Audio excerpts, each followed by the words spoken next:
नमस्कार, देख रहे हैं न्यूज़ 21 और आप सभी के साथ में ऋतिका पांडे। स्पेशल बुलेटिन देख रहे हैं। हमारा खबरों की शुरुआत करते हैं बड़ी खबरों से, जहां शहर के पास ग्राम सिंघाड़ी रोड पर एक दर्दनाक घटना सामने आई है, जहां 35 वर्षीय युवक की फांसी लगाकर आत्महत्या कर ली। दुखद खबर है, आपको बताएंगे, जहां मृतक की पहचान जो है राजपाल सिंह अहिरपार के रूप में हुई है। जानकारी के अनुसार राजपाल सिंह मूल रूप से तराई गांव का निवासी था, लेकिन वर्तमान में वह नई बस्ती कुछ मोदा में रह रहा था। मजदूरी कर काम कर रहा था। बता दें, उसका शव घर से दूर ग्रामीण क्षेत्र में एक बबूल के पेड़ से लटका हुआ मिला है। सुबह जब स्थानीय ग्रामीण और राहगीर वहां से गुजर रहे थे, तो उन्होंने शव को देखकर तुरंत पुलिस को सूचना दी। सूचना मिलते ही पुलिस मौके पर पहुंची और जांच शुरू कर दी। बाद में परिजन भी घटनास्थल पर पहुंच गए। परिजनों का कहना है कि उन्हें युवक की आत्महत्या करने के कारणों की कोई जानकारी नहीं और न ही किसी तरह के घरेलू विवाद या मानसिक तनाव की बात सामने आई। पुलिस मामले की जांच में जुटी है। गुना से विनोद सोनी की खास रिपोर्ट।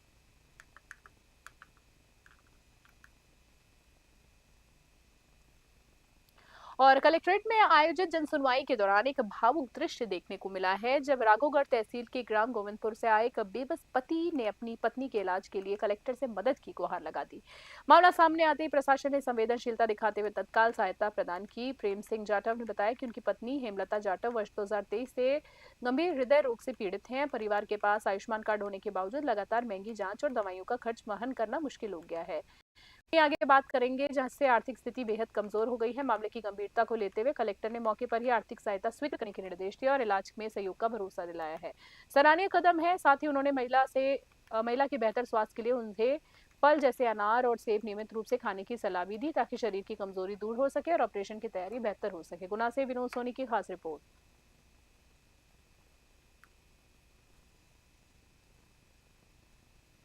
हेमलता है, वो लगभग 35 वर्ष की है।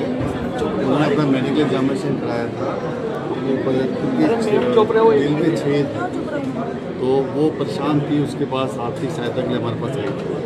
अभी उसका हीमोग्लोबिन थोड़ा कम है, जैसे लगभग 12 के आसपास हो जाएगा तो वो उसका डॉक्टर का ऑपरेशन करने की स्थिति में आ जाएगी। तो हमने वो राशि दी है ताकि एक दिन तक वो अपना, मैंने बोला प्रतिदिन एक सेब खाए, एक अनार खाए, थोड़ा गुड़ चना ले, ताकि उसका हीमोग्लोबिन बढ़ेगा।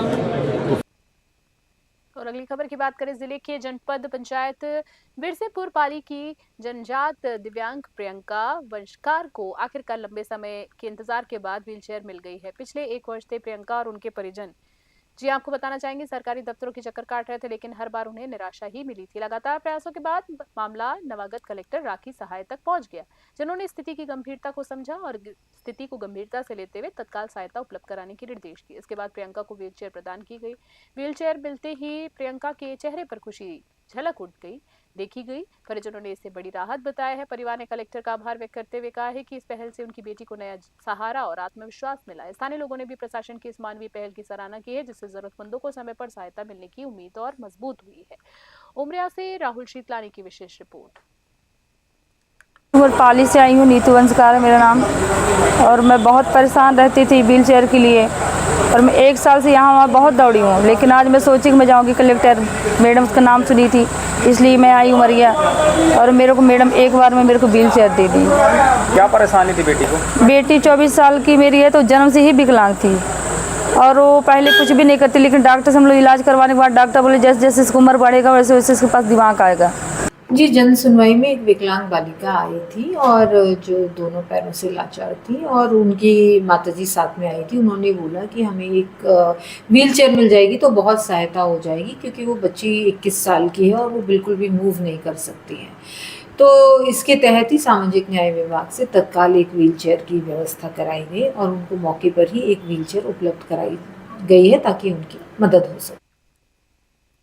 नगर पालिका क्षेत्र में फैली अव्यवस्था और आमजन की समस्याओं को लेकर विधायक विक्रांत भूरिया ने जनसुनवाई में कलेक्टर डॉक्टर योगेश तुकाराम भरसट को पत्र सौंपते हुए नगर पालिका की कार्यप्रणाली पर गंभीर सवाल उठाए। उन्होंने शहर की बुनियादी सुविधाओं से लेकर ऐतिहासिक धरोहर की दुर्दशा तक चिंता जताई।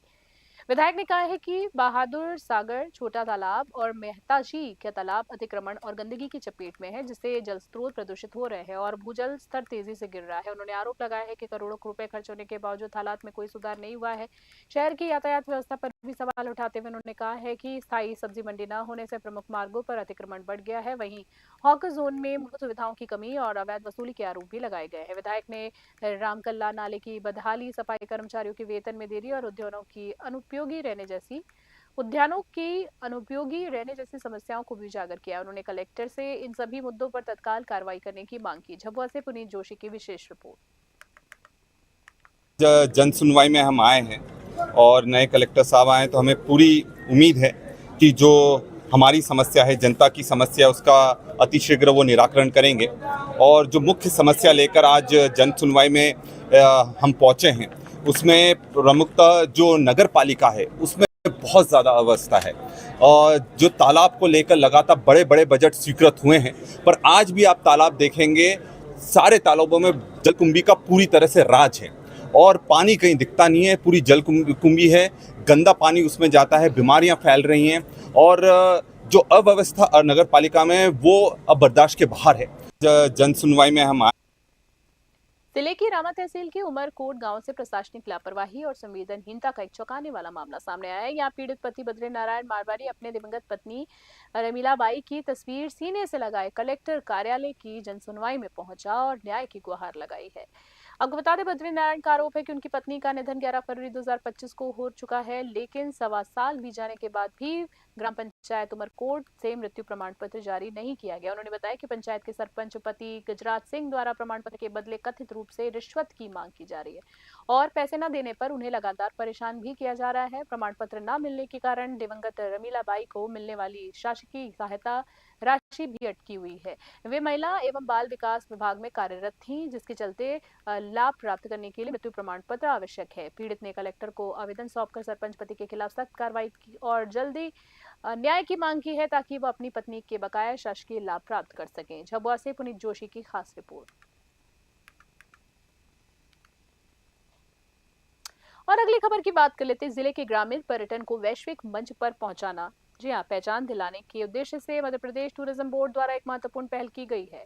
Rural tourism of the world नामक अंतर्राष्ट्रीय टेलीविजन सीरीज की शूटिंग जिले के 4 पर्यटन ग्रामों सावरवानी, जी हाँ, सावरवानी, धूसावानी, चिमटीपुर और तामिया में सफलतापूर्वक संपन्न हुई है। स्पेन से आई फिल्म टीम ने 3 दिनों तक इन गांवों में रहकर ग्रामीण जीवन, आदिवासी संस्कृति, पर्यटन गतिविधियों और पाताल कोट में हुए आदिवासी विवाह की पारंपरिक रस्मों को कैमरे में कैद किया है। इस प्रोजेक्ट का उद्देश्य भारतीय ग्रामीण और इको टूरिज्म को अंतर्राष्ट्रीय स्तर पर बढ़ावा देना है। ये डॉक्यूमेंट्री जो है करीब 80 यूरोपीय देशों में प्रसारित की जाएगी। शूटिंग के दौरान टीम ने स्थायी संस्कृति, परंपराओं और ग्रामीण जीवन शैली को बेहद करीब से देखा और उनकी सराहना की है। मध्य प्रदेश टूरिज्म बोर्ड के अधिकारियों के मार्गदर्शन और छिंदवाड़ा प्रशासन के सहयोग से सभी व्यवस्थाएं सुचारू रूप से की गई हैं। स्थानीय ग्रामीणों ने भी विदेशी टीम का उत्साहपूर्वक स्वागत किया है।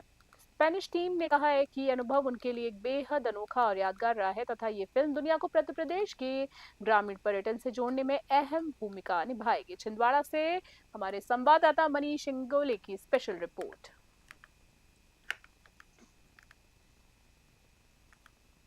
जिले के बटियागढ़ ब्लॉक के फुटेरा कला गांव में हाई वोल्टेज ड्रामा देखने को मिला है, जब एक युवक करीब 150 फीट ऊंचे मोबाइल टावर पर चढ़ जाता है। युवक की मांग थी कि उसकी शादी कराई जाए और उसे 50,000 रुपए नकद दिया जाए। इस घटना से गांव में अफरा तफरी मच गई और बड़ी संख्या में ग्रामीण मौके पर जमा हो गए। सूचना मिलते ही पुलिस और प्रशासन की टीम मौके पर पहुंची है। थाना प्रभारी रजनी शुक्ला, चौकी प्रभारी आनंद कुमार और अन्य जनप्रतिनिधियों ने युवक को नीचे उतारने के लिए लगातार समझाइश की।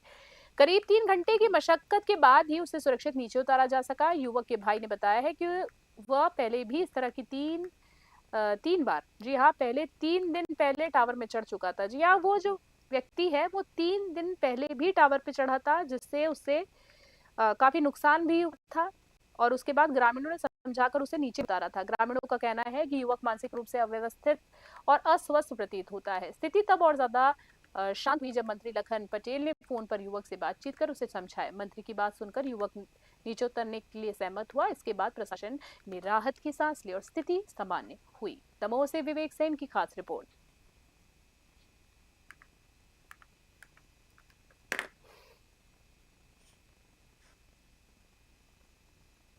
स्पेशल बुलेटिन में इतना ही। बने रहे न्यूज़ 21 अभी के लिए। नमस्कार, जय हिंद, जय भारत।